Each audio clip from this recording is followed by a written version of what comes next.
The Schumann family and their cheetahs Wakyu and Skyla. Two cheetah cubs appeared in the family of Kim and Heine Schumann from South Africa completely unplanned.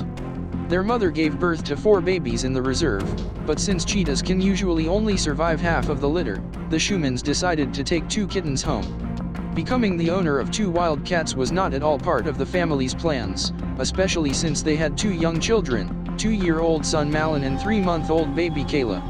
At first, the Schumanns tried to keep the cheetahs separate from the children, but life made its own adjustments.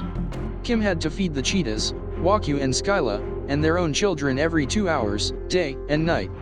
In the end, everything was mixed up. Kim at the same time was warming milk for baby Kayla and kittens, laying them together in her bed, because cheetahs also needed maternal warmth and care. Casey Anderson and the grizzly bear Brutus. Casey Anderson's best friend was a grizzly bear. Casey took Brutus in his custody when he was still very tiny. The reserve where the bear cub was born was already crowded with bears, and there was no place for another grizzly bear. They wanted to send Brutus to the zoo, but Casey did not let this happen. Casey Anderson's best friend was a grizzly bear.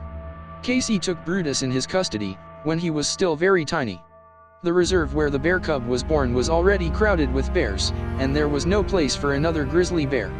They wanted to send Brutus to the zoo, but Casey did not let this happen. For many years, Casey and Brutus have maintained a warm, trusting relationship. It is amazing how tender and affectionate this dangerous predator can be, weighing almost 400 kilograms and 2.4 meters tall. Spouses Bridges and Bison Savage. Many years ago, the couple, Ronnie and Sharon Bridges from Texas, kept a herd of buffalo from 50 individuals. But when Ronnie was blind in one eye and could no longer care for them, the herd had to be sold. The Bridges left only one calf, which was given the nickname Savage. The Savage became a real pet and a member of the family. He always has breakfast at the table with his hosts and enjoys watching action films in his own room. The Savage was even the best man at the wedding of the spouses. The character of the bison is fully consistent with its name, wild and unbridled. But he considers Ronnie the leader, gives in to him and allows himself to be held by the horns.